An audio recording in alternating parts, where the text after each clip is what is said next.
São Paulo, 4 de fevereiro de 2010, história de vida 235. Nome completo? É Roberta de Oliveira, mas eu tirei o D.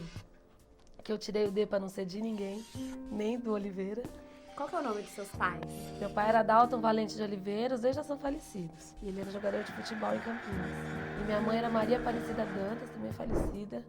Ela era muito de casa, vendedora também, de shopping, moça bonita, cabelão comprido, morena, olho verde.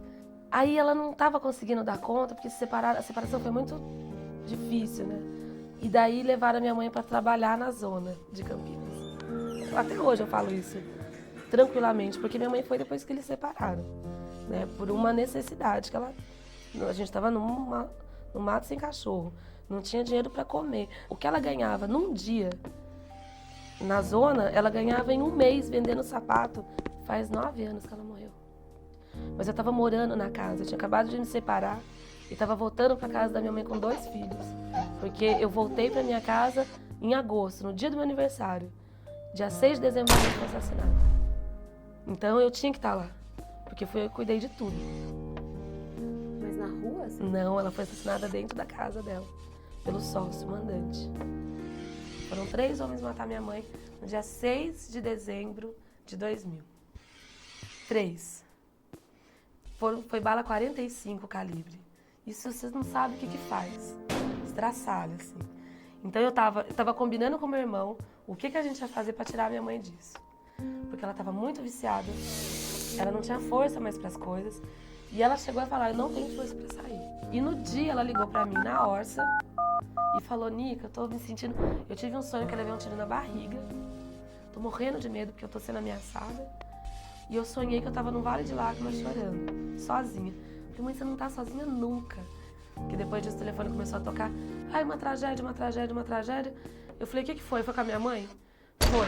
Ficou o caminho da bala no rosto, da bala 45 que estourou aqui, um aqui, 2 na barriga e 2 na perna. Porque enquanto ela foi caindo, eles descarregaram 3 revólveres.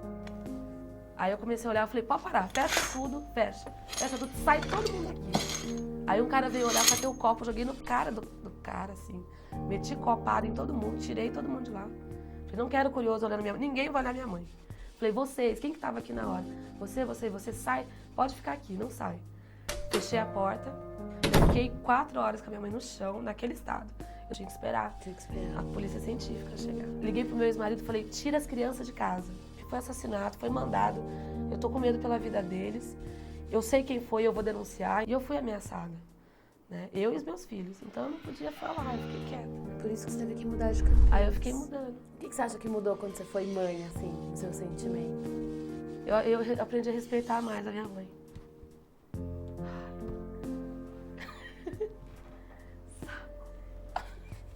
Tava segurando até agora, ó.